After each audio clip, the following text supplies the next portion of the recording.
Hi there, I'm Laura Tom.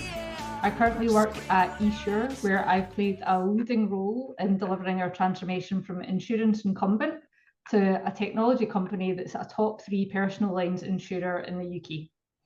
I've worked in change and transformation roles across multiple industries over the last 25 years, and I'm delighted today to welcome Christian Idiodi, a globally respected product leader, Silicon Valley product group partner, and co-author of Transformed, the latest in a series of books to be released by Marty Keegan. With more than 20 years of experience building and scaling products for companies like CareerBuilder, Snagajob, and Merrill Corporation, Christian has helped shape the way modern teams approach product management. Today, he works at Silicon Valley Product Group, guiding leaders at companies like Microsoft, Starbucks, and Squarespace to build products that customers love and operating models that scale. Christian's also the host of the Product Therapy podcast, teaches at Virginia Commonwealth University, and leads Innovate Africa Foundation, a non-profit empowering Africa's next generation of entrepreneurs. From corporate transformation to purpose-driven innovation, Christian brings heart, clarity, and wisdom to every conversation. We're honoured to welcome him to our High Performance Leadership series. Thanks for joining us, Christian. Thank you. Thank you for having me, Laura. So we've got about 45 minutes with you today, Christian, where I know you're going to be sharing your experience, your insights, and your passion about how we can all accelerate innovation and impact in our own organisations. We've got loads of topics to cover with you today, everything from high performance leadership and product innovation through to community impact and personal growth. For our viewers in LinkedIn, please do use the comments function to let us know where you are and share any questions. So I'll get stuck straight in, Christian, if that's okay with you. Please. And we'll kick off with a few questions around high performance leadership. So an easy one first, I hope. What does high performance leadership mean to you today? Well, it's an interesting way of framing it. I am always like, as opposed to low performance leadership. I don't know if there should be any standard of leadership that is not high performance by very nature of being called a leader. I think it's about creating an environment where teams can thrive, where people can thrive. I always love Bill Campbell will kind of say leadership is about creating an environment where the greatness in everyone comes out. And at the very core of what leadership is, or high performance leadership, if you want to use that phrase, is an empowerment style leadership. It's a servant style leadership, but it's leadership that is focused on getting people better at what they do and creating an environment where good work can occur. I think those are kind of the mental tenets I will have around leadership. Okay, yeah, no, that makes total sense. And how has your own personal leadership style then evolved over the years? I was very fortunate enough to start my journey of being a leader very, very early, kind of in my 20s, kind of starting my first company and hiring people. And most of the people that I hired were much older than me and much experienced in some ways. I think I've naturally always been a people leader, kind of centric, this fundamental belief that companies don't care about people. Only people can care about people, and that leaders represent the care a company can have. So naturally for me, coaching has always been at the front and center of my leadership style, meaning focused on working with people, getting them better at their job, meaning I have always seen people as my product than the things I build. And I think as I started to mature as a leader, I realized just getting people better is not enough if I cannot provide them clarity about what they should be doing and where we are going and how we plan to get there and how we will measure success. So probably the biggest maturity in my personal journey was that in the absence of something like strategy, I was just a people leader. Yep. And so recognizing that my job is not just about uh, helping people get better at their job, but providing clarity to them about where we're going, how we plan to get there, what's important right now, how we measure success, what's coming next. Like this was the core aspect of context that probably as I matured as a leader, continue to evolve my journey. Yeah, that makes total sense in helping people understand kind of the framework or the boundaries that they're operating within, Yes. right? Because otherwise Yes. you have chaos. That's right. That's right. Yep.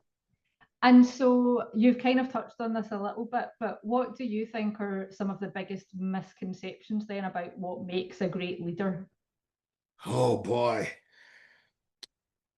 I think there are some schools of thoughts that probably suggest that some people are born to lead, like you're a natural born leader, or like Yeah, leaders, or some sense that the best leaders are extroverted or charismatic in order to be a good leader. Some of the best leaders I've met are really introverted, thoughtful, curious, consistent people in how they work. Uh, I think is the recognition about what leadership is when you stop blaming the people. You kind of have this mental modeling around like it is my job. Kind of, I will always say all problems are yeah, people problems, or every problem is a people problem, and that means it's a leadership problem.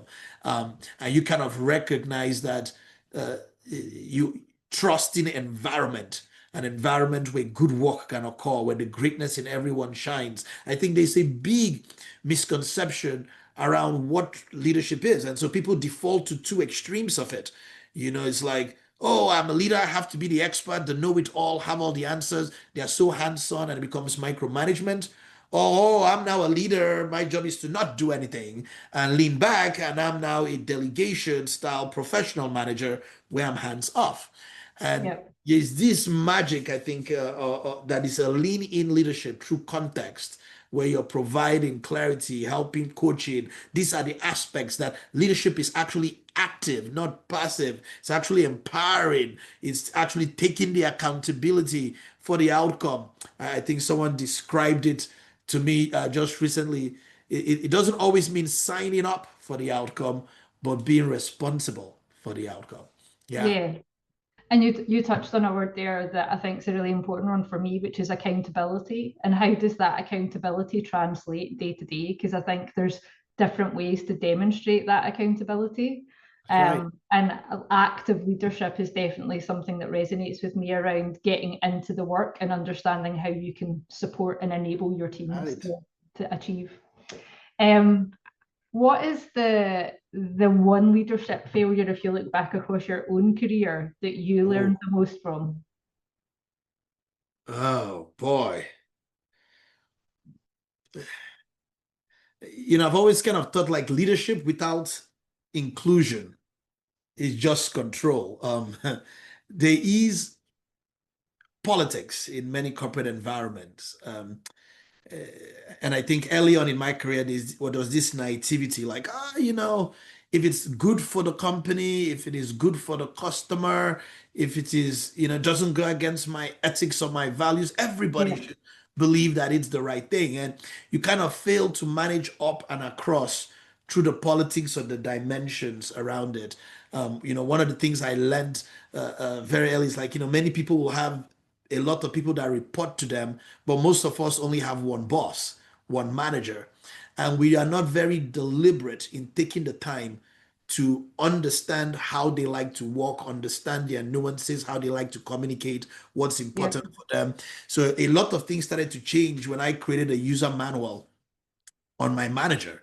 I always tell people, if you think about it, we probably all have user manuals for many things. We Yeah, probably have one for your TV in your house, but you often don't look to your user manual unless something breaks. It's like if you're yeah, like, why is my TV not turning on? All of a sudden you're flipping the pages and you can't. The manual itself does not change over time. Like it's the same user manual, whether you've had your TV for 5 years or 100, it has all the troubleshooting information.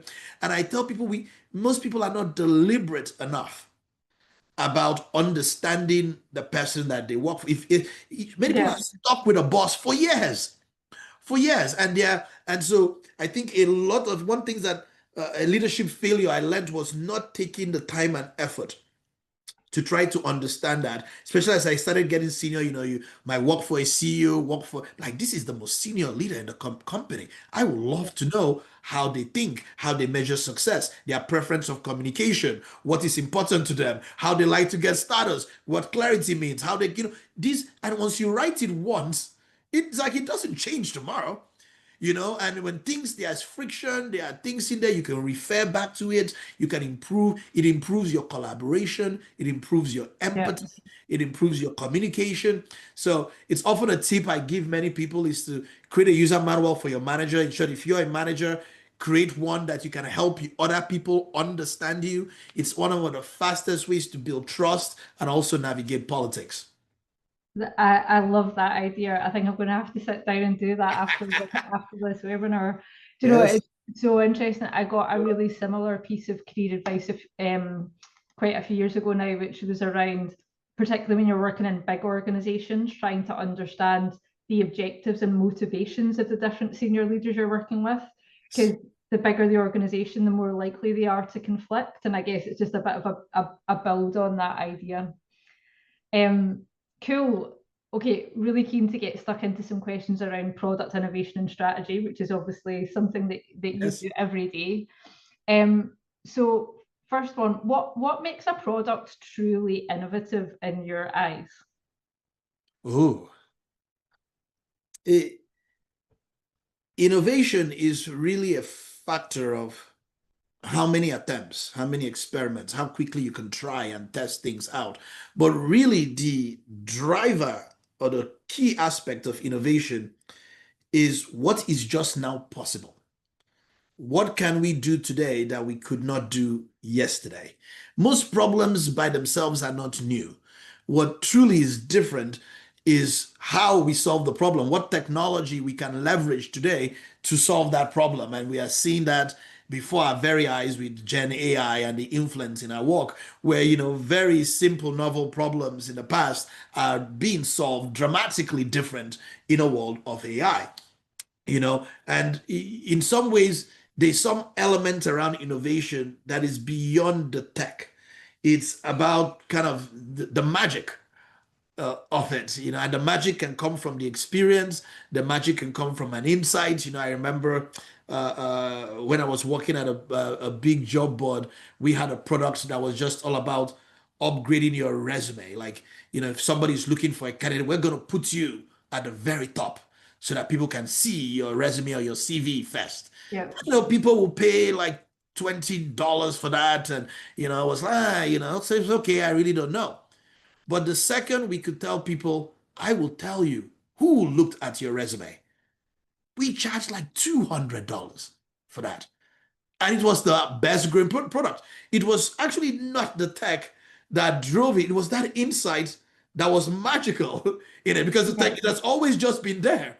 But like what people valued, the difference between a $20 product and a $200 product was the knowledge that I know who is looking at me for an opportunity. So in one end, when I think about teaching people innovation, I say the magic, yes, is how quickly you can try things, how quickly you can fail experiments, discover what truly works. But it's the leverage that comes from doing something you could not do yesterday. Great answer. Thank you, Christian. And when we think about product teams who are obviously seeking to innovate as frequently as they can, but have to then deal with the practicalities of working in a product team, and the fact that you've got the day-to-day to deal with. You might have tech debt that you're trying to engineer away, or things you're trying to maintain. How do you strike that balance between innovation and practicality?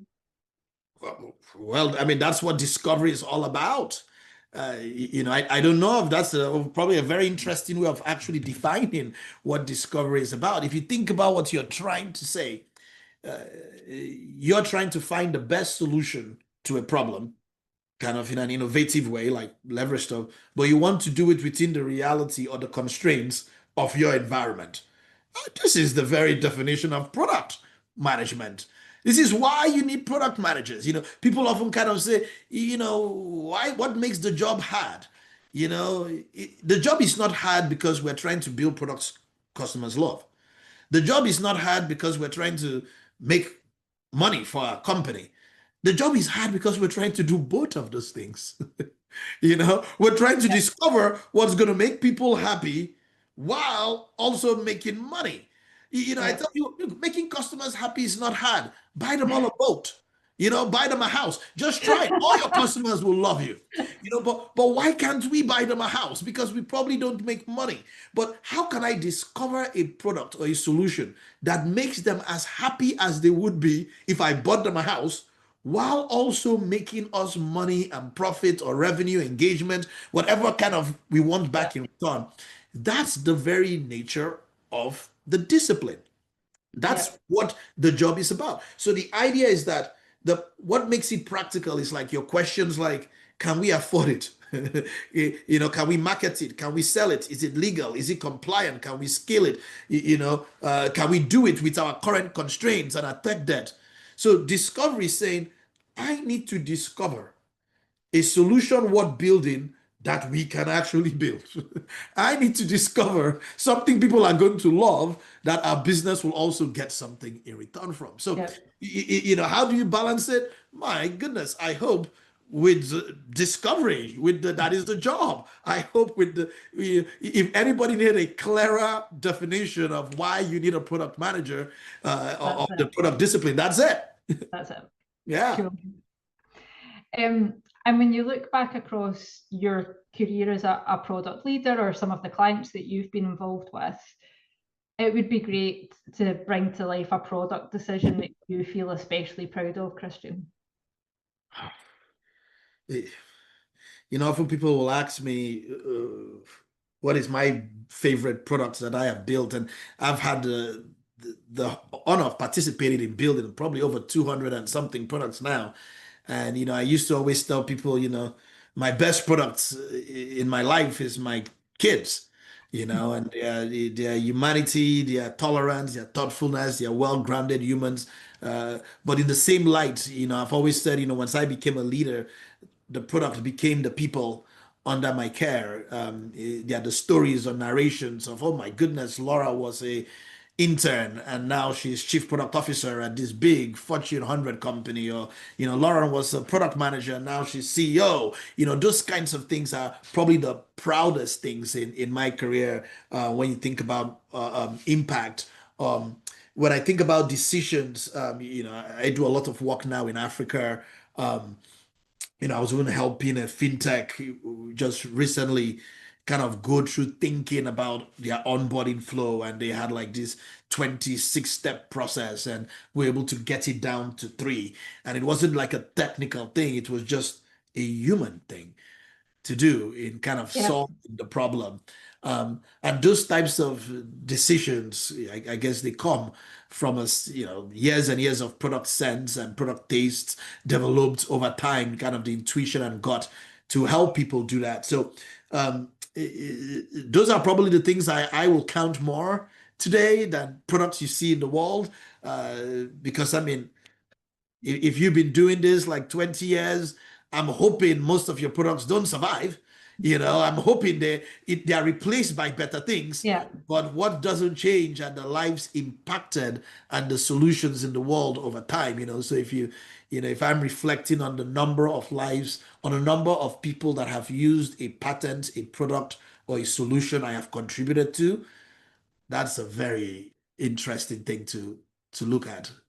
And that's the magic, to your point, right? Is seeing lives that it's touched is way more compelling than a number on a balance sheet, right? That's right. That's right. What is there's so much literature and discourse out there about how to build great products. What is the framework that you should follow?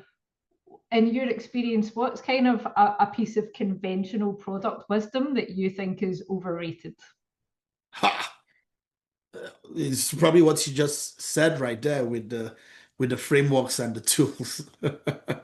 I, it, I gotta probably put it out there because many people think I'm like big anti-framework and anti-process, and there's like a black and white in here.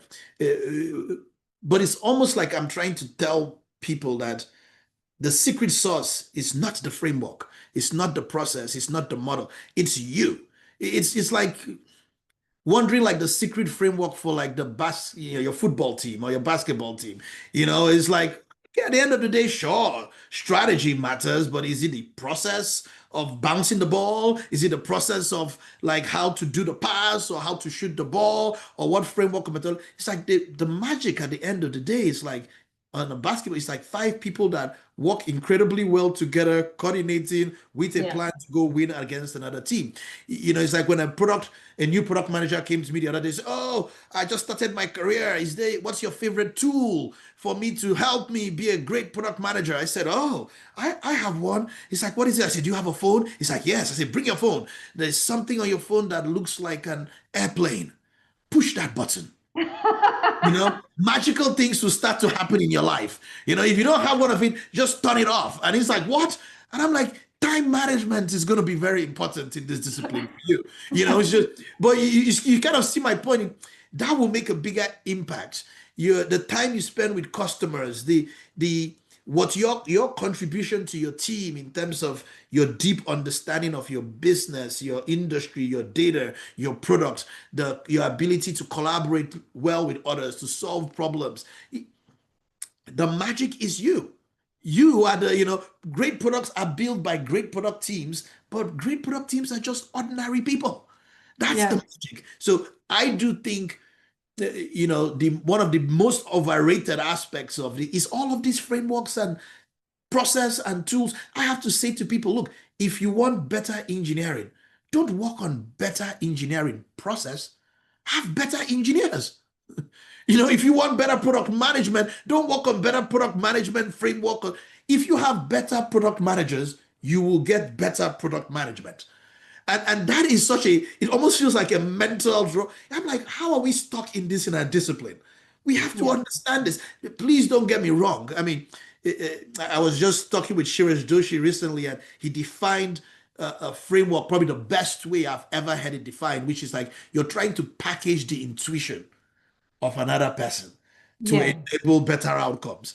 And I'm like, people lose sight of what you're trying to do, and they focus on the process and the diagrams and the workflow. You're trying to, how did they get to that thought?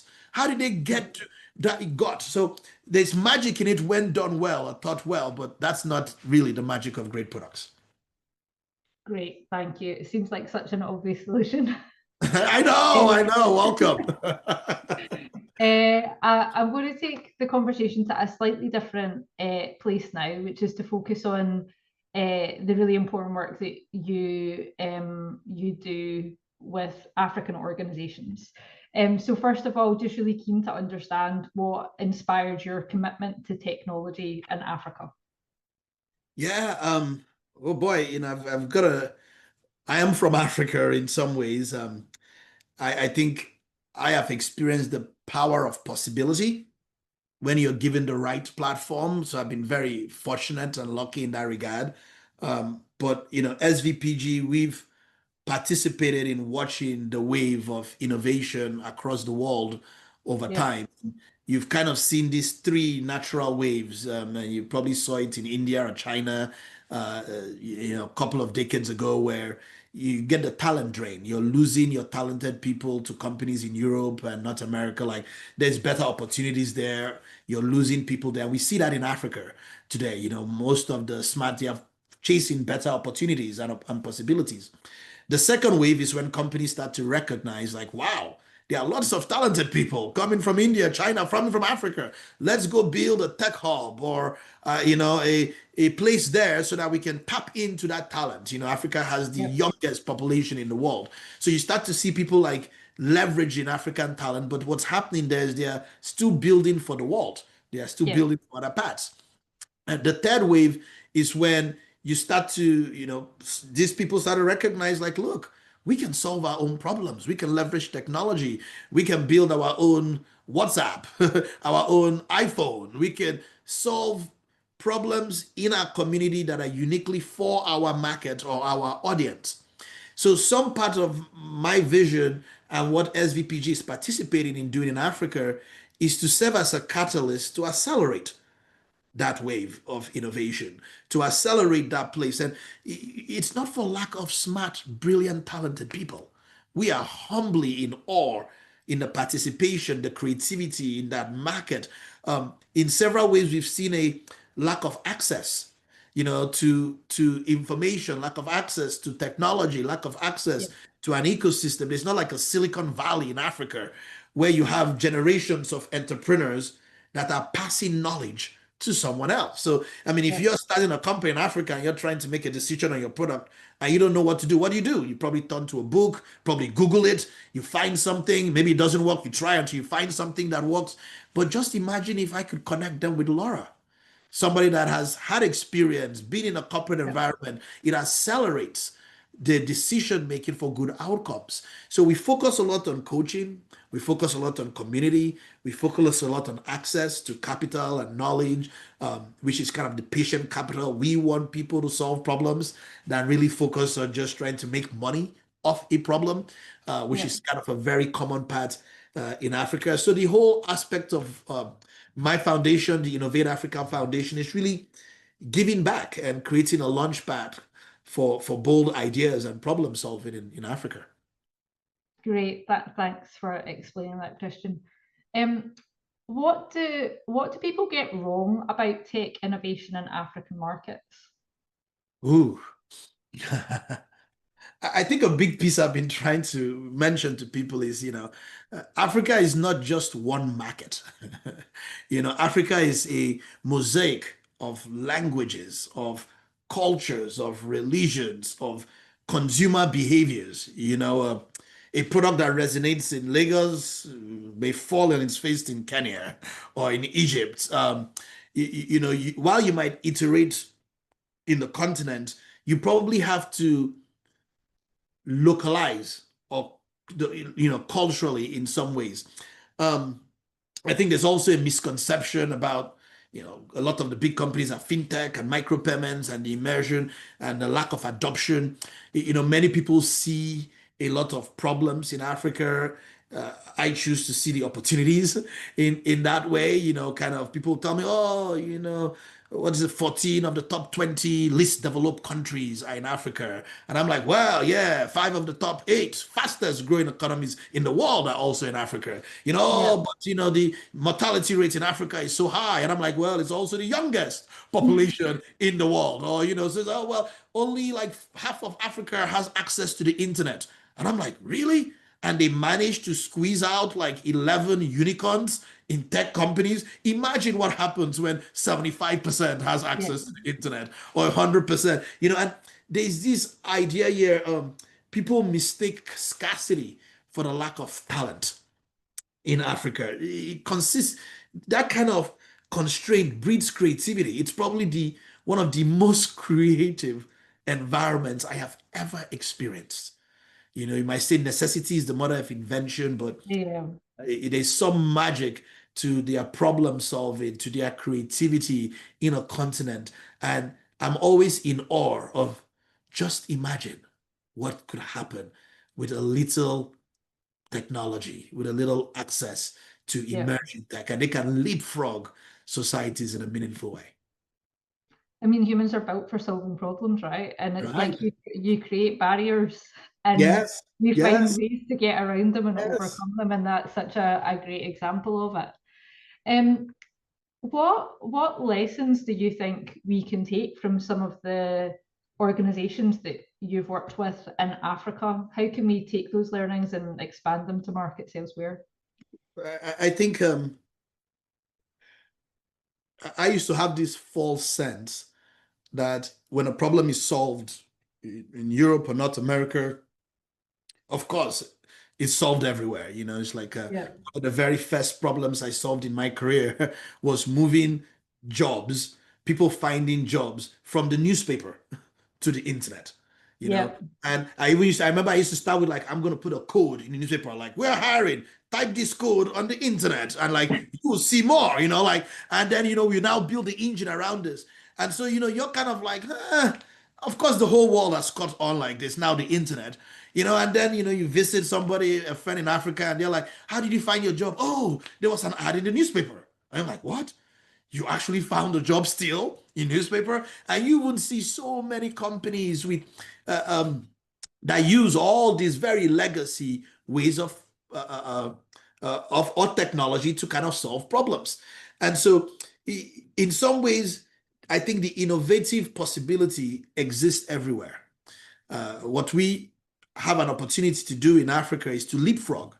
We're not going to be reading books about agile from 1980 or put up, we're going to start with the most modern practices, the most modern technology. I mean, there are towns in which we cannot dig holes in the ground to put wires or put powers. We're going to jump straight to satellite technology or have a whole city with free internet, because that's actually cheaper technology to do. So I think a lot of the world can benefit from really that aspect of innovation of what's just now possible. A lot of the solutions we have today are actually driven by the infrastructure we have in place. You see in America, we still have old cell phone CDMA towers. They lobby the government because they've spent billions on that. They want to milk them. I mean, that's like cake technology in today's world, But so, I think many other product environments can really start to push on opportunities to leverage technology, meaningful emerging technology better to solve problems. And you're going to see a lot of that in Africa. And I guess like a good analogy would be Africa as a continent is probably the equivalent of a digital native, right?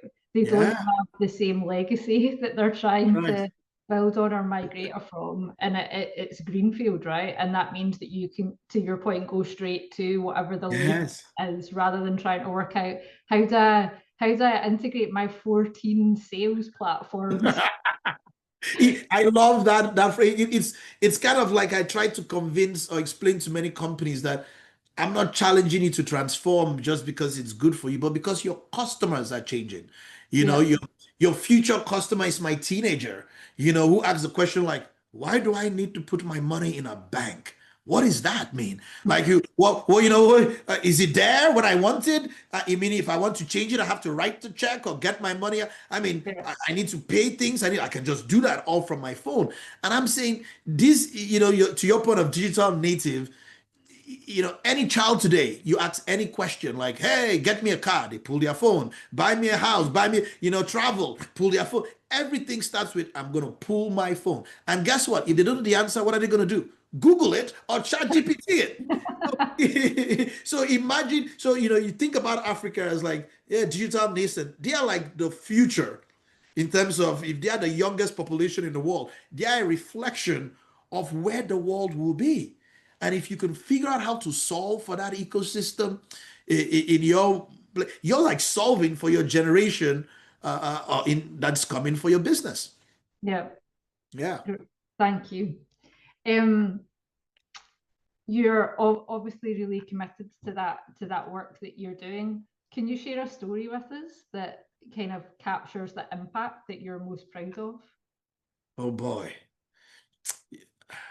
I was just actually talking to my kids and kind of we're visiting someone in a hospital, and they had that the EKG ECG machine kind of and the thing wiring out, and I was kind of calling out like in Cameroon, which is a country in West Africa, there are 60 cardiologists for like a 25 million population. That is like one heart doctor for like 375,000 people.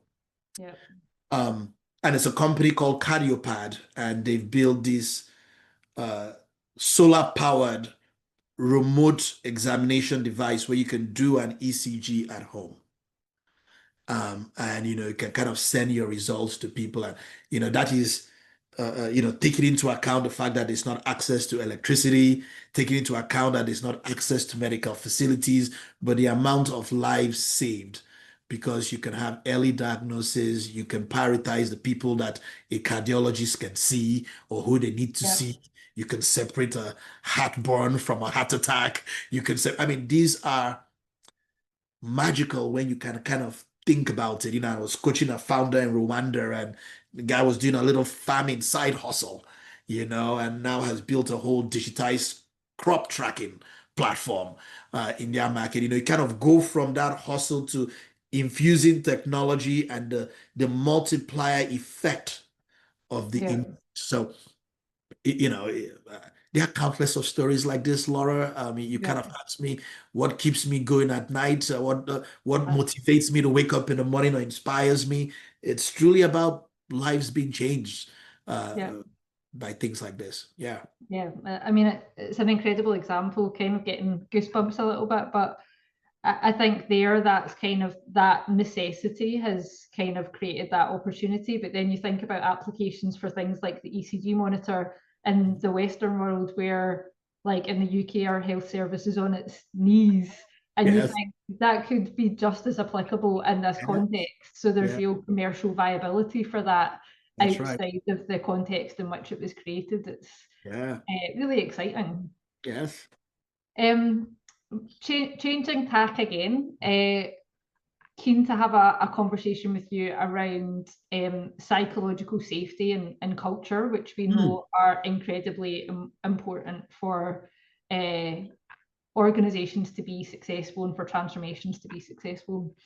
What are the indicators that you look for when you go into an organization that helps you understand whether a team is psychologically safe? Oof. Um, I do a lot of workshops, coaching things with groups. I look at a lot of dynamics. If I'm in a room with Laura and all of the leaders in there, and Laura can't ask a question or doesn't feel comfortable speaking up to share an idea, or everybody just shakes their head when the boss says this is what we're gonna do. They don't challenge ideas. Um, they don't admit mistakes. They don't even laugh together in the culture. I'm like, we got some serious safety space issues. Yeah. I it's almost like the same thing uh, that I will expect in modeling from a leader, where people can say things like, "I don't know," "I'm not sure," "I need help," "I made a mistake," "I'm sorry." Um, those types of words feel like they are taboo in many corporate environments, Yeah. but they are healthy in those environments. It's when, I love when I see teams arguing about something, this big, like, we could do this, and then boom, once they agree, they just like come together and go deliver that. Like, oh my goodness, what a phenomenally psychologically safe environment. I don't know, let's test it. I'm not sure, let's do an experiment. It's this healthy amount of debate. It clues me in very quickly into the nature of the environment. So it's a big indicator. Yeah. And just thinking about that, I guess, with the advent of COVID, the increase in hybrid working, and the fact that many of the organizations you work with are diverse and spread around the globe. What are some of your hints around how you foster that trust and that accountability across dispersed teams? Ooh. I love that Hemingway quote, like the best way to know if you can trust somebody is to trust them. Um, and I tell leaders, like, this is why it's a leadership thing. There's reciprocity in trust. When you give trust, people give it back. When you withhold trust, people withhold it. But it's kind of like you got to build a trust bank. Many people often tell me, why are we such a big fan of co-location and people working together? I'm like, there's magic in it, like because we talk about the chemistry and the dynamic, but it's all of that. Uh, what they call the non-verbal communication and cues that we don't get to see. Most of our great conversation is happening on the way to the bathroom during lunch breaks, stuff like that. And there are so many people that I have never seen Laura's legs before. And I've never even seen her hands. I only see her face in a box. And she might be giving me the middle finger under the screen all through this conversation and smiling, like, I hate this guy. But you accelerate a tremendous amount of trust, and when you can do things together. So what I try to coach a lot of leaders is, first of all, you got to give clarity and context. You got to focus heavily on building and fostering healthy relationships. People point to some companies, oh, that company is very good at working remotely, so we can work remotely. I like, have you seen the DNA of their environment? Many people that survived COVID well, they already knew how to work well together. So when they were remote, it wasn't like, Laura, who are you? Do I know you? They kept on the energy, leveraging tools. The tools don't improve your trust or collaboration. Yeah. If I don't like Laura, there's no amount of Zoom that's going to change that. You see, but if I took Laura out for lunch, we talked about life, we're going to build a relationship and dynamic. So a big important part around that is this, shared goal and recognition of people's strengths. I often have to explain to teams that nobody is hired because of their weakness. Nobody says, Laura, you are terrible at marketing. Let's make you our chief marketing officer. You're hired for your strengths. But what many people do is they focus on the weakness. You meet people on your team. Oh, Laura is terrible at writing or terrible at public speaking. I'm like, okay, what's Laura's job? She's an engineer. Is she a good engineer? Oh, she's one of the best. But she sucks at it. Like, why are you focusing on what she sucks at? I'll be like, are you good at writing? I'm the best. Are you on Laura's team? Yes. I'm like, so you're telling me the team is good at writing and good at engineering. The whole idea of bringing a group of people together is because you're not going to get all the strengths in one person. But what people do that is very distressing, like, if I don't know you, I will focus heavily on your weakness. So one of the aspects we use in building trust is to really understand the strengths of everyone on your team. You're not mad at your goalkeeper for missing a shot at goal, but you probably get mad if they fail to save the ball. You see what I mean? It's kind of like, but that's because you were hired to be the goalkeeper. You see, but it doesn't mean you don't participate in passing the ball or doing stuff or you can't make mistakes. But it's that kind. But we don't know that in many teams. We fail to understand the strengths or the key contribution of a person on our team. So it hurts the psychological safety and accountability. You start to judge them on like, oh, you suck at this. I'm like, okay, can the engineer? Yes. Can you product manage? Yes. Can you design? Fantastic. Hence why we need a team. Like, we're going to pass the ball. We're going to defer. That's the magic. So it's a very, it's an important question. One that many teams struggle with, but leaders have to be very deliberate around tackling. Yeah. Have you got an example that you can share with us where you've had to work with a team to rebuild that culture from the ground up? Yeah, it happens a lot. I mean, I went through a transformation of all problems are truly people problems. In some ways, companies acquire other companies. It's a new culture. There's friction. There's a lack of trust in here. One of the important trust reset exercises I have is kind of this legacy thing where I'll do something like, Laura, tell me why you joined your company. And we talk about that. So say, Laura, why are you here? And then I actually pitch you like a new hire to tell you why I want you here, what strengths I want you to contribute to. Many people spend time trying to recruit somebody to their team, but not enough time recruiting and rebuilding and renewing the trust they have with people on the team. It's very, trust is not a one-time thing, it's a consistency thing. You've got to rebuild, re-earn, reestablish it. Some people have a full bank of trust that you burn down, or have an empty bank that you have to build. It's just human nature.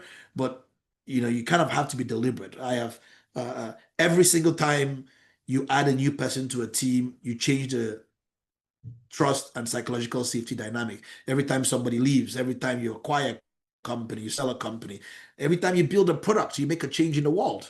It affects people, it affects life. So all of these things require this, I have to do this constantly. It is the part of the core definition of what leadership is. Remember, I talked about that environment. So there are so many stories in my head. Every single time I have made a change, bought a company, they hired somebody. I have had to rebuild team culture. Yeah, yeah, makes sense. Yeah. I'm going to move on to everyone's favorite topic now, which is AI. I feel like I have about 17 conversations a day on this topic at work and outside of work.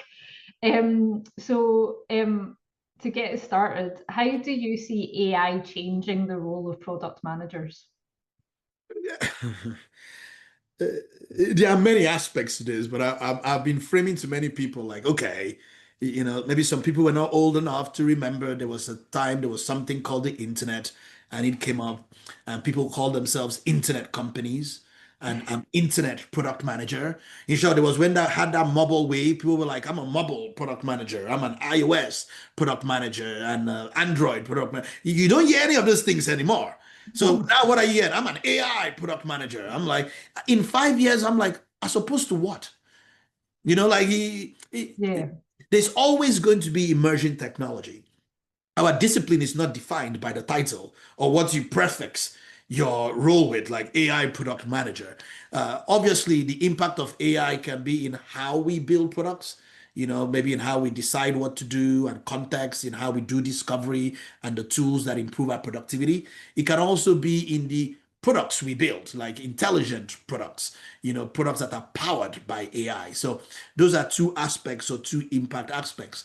AI is probably the most disruptive technology, generative AI, since the internet.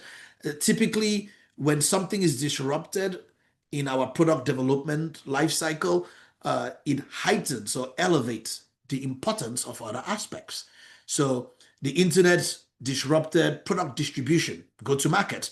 It heightened the importance of we got to deliver good things, we got to do some discovery, and we got to have good strategy. I think AI will disrupt how we build, delivery, how we test, how we deploy, or how we automate more than any aspect. So what's that going to do? It's going to heighten how we win, how we choose, how we do discovery. So I think product strategy and product discovery are going to take center stage more so, which is product leadership and product management. So, I see, the product manager is the product creator. The aspects of AI embedded in our world means that it might accelerate discovery, but our choices are going to be more important than ever. Our judgment, our discernment. Somebody was boasting to me, oh, I asked ChatGPT to come up with 20 ideas for my product. He came up with 20 cool ideas. I said, why did you stop at 20? Why didn't you ask it to come up with 2,000 ideas? It will come up with 2,000 ideas. Your real job is discerning which of those ideas is good for your business within your constraints for your customers called humans right now. Wow. Are you seeing? So, in some ways, AI could handle a lot of the task, a lot of the, if you think about a good product manager, deep knowledge of your customer, the business, your industry, the product, the data. I think we can co-pilot better than ever now because AI can be an industry expert with us. AI can be an analyst, data analyst, co-piloting with us. But understanding the constraints and nuance and the politics of our company and all of our architectural tech debt and drama, combined with the people we're trying to save to make a decision right now. Welcome to what product management is. Yeah. What advice would you give to a new product manager who is starting out in the world of work and is trying to work out how they integrate AI into how they operate? Yeah. It's we've been having AI Thursdays in my house. My kids are dreading it. You can't eat dinner in my house on Thursdays without us playing with AI in some ways. Uh, and it's very deliberate on my part because I mean it's probably the same thing I will tell them that I tell my kids. I say you have to get good at telling AI what to do, Yep. or get good at interpreting what AI has done as being good for humans or environment or customers right now. So in some ways, practicing whether it's prompt engineering or all of those Yeah. aspects of being able to work with AI. Product managers or product people that don't know how to leverage that will feel like they are outpaced or outcompeted by others in that world. But really, the discernment and judgment and the product sense and product taste will become more and more important kind of in the world as we see it. So, in the same ways, I've always said you got to master principles over tools in that way. There is some magic of being obsessed with understanding the customers and features. Imagine if everybody can build. Everybody is a good writer. My daughter sent me a request this morning. She like wanted $20 for a project. And it was like a long document. I'm like, what is this? Where do you, she's like, I asked ChatGPT on how I can ask for $20 for this project. And I'm like, and I'm just like, so imagine if everybody can write a good business case, a good proposal, make a good, just then the discernment of what is good for us. Just, I'm like thinking about a CFO trying to approve a business case. Everybody now is a Fortune 5 top 4 consulting firm that can write a good proposal. So you can imagine, I'm calling this out, like the discernment, the judgment, the sense of what is good for our customers and our business acumen is probably going to be a new technical skill for people understanding and navigating the complexities of an environment and the politics. Oh my goodness, EQ is going to top IQ in so because everybody else is now intelligent in this world. So yeah, those will probably be some of the big things that will push people to. Yeah, it's really interesting you say that because I know we've seen that in the UK recruitment and talent market because everyone's CV that a recruiter gets in now is absolutely perfect for the job. And if you've got, 300 CVs and they're all amazing, how are you meant to sift? That's right. That's right. To take to the next stage? And I think this is no different. And one of the things I was saying to a colleague last week was to think about how can you think of AI as another member of your team that you can delegate stuff to. So if you're a knowledge worker, how does that become like extra capacity? Because we always have too many things to do and not enough time. Yeah. So how do you think of it as an extra colleague that can help you deliver the outcomes that you're going after? We're coming close to the end of the interview, Christian, so I'm keen just to understand a little bit about some of your personal reflections on your own career. So looking back to a time when you started out, it's not a very original question, but it is a good one. What advice would you give your younger self?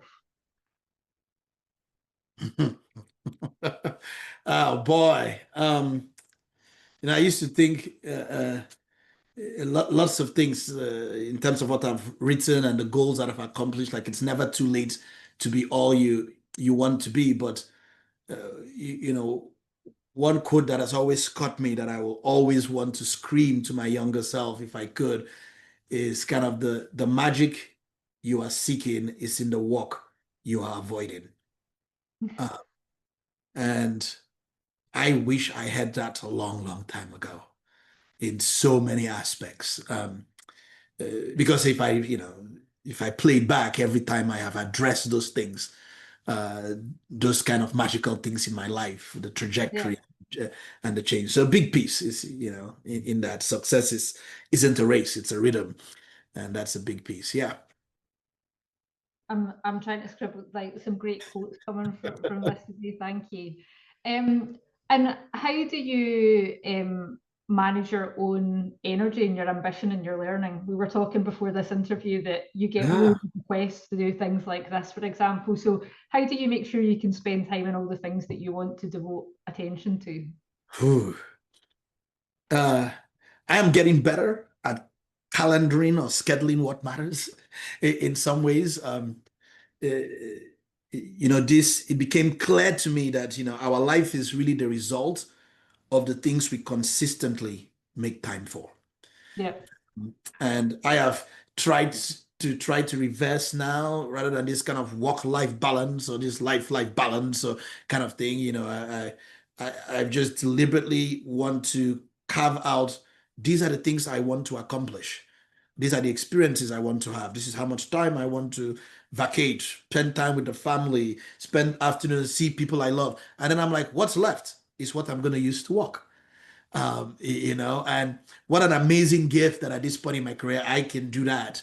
And I can calculate the math of, does that survive for me and the choices. I want to learn a new skill every year, whether that's a new language, a new craft, a new thing. I want to have one epic magical experience every year, whether it's a bucket list item or things like that. I want one consistent experience that we look forward to, that we do every year with the family.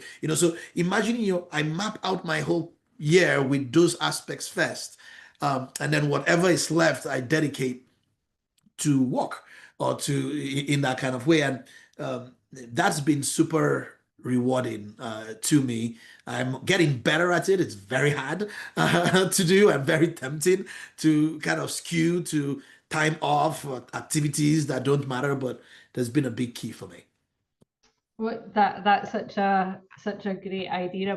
I might steal that one.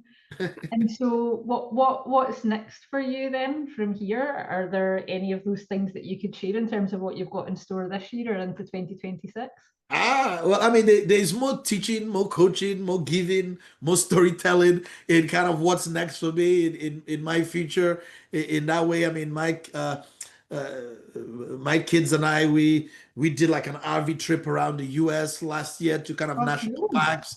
They go skiing every year now. It's kind of becoming a new thing for them that they are reoccurring. But like I like the idea of I'm learning how to fly, like a pilot's license, learning scuba diving. I probably have a James Bond complex a little bit where every day I need to be able to survive on everything, jump off a plane and bungee jump. And so there's always this idea I want to live a year remembering one epic big experience, but I need to add something like something I've learned. And it's challenging. Push your brain. Like I'm trying to decide if I'm going to really pick up learning Mandarin Chinese next year. Wow. When you will start with them, but you get the discipline, and I'm going to Duolingo fight with my kids now, like learning there. So, but those are, I think, some very important things that really reshape what you value in life and the impact you make. Great ambition to have. Oh, what an excellent point to kind of bring things to a close. Thank you so much for your time today, Christian. I'd scribbled down some things that kind of really stood out for me. Definitely going to go off and create my user manual now. That's such a good idea. I really liked your reflection that the things that you're proudest of are your people products. Yes. And that the magic in all of this is frameworks and processes can be helpful, they have a place, but actually it's individual contribution that makes a difference. And I really liked your reflection that Africa has the ability to leapfrog this idea that it isn't tied down by a legacy in the same way that we are in some other markets. And lastly, that the magic you're seeking is in the thing you're avoiding is such a great lesson to have learned. Thank you everyone for watching. Please feel free to connect or follow Christian on LinkedIn or myself, and check back at Accelerate on LinkedIn to hear about what's coming next in this series. Thanks, Christian. Thank you, Laura. It's been an honor. Everybody's singing to me, yeah. Screaming lyrics like they're soldiers.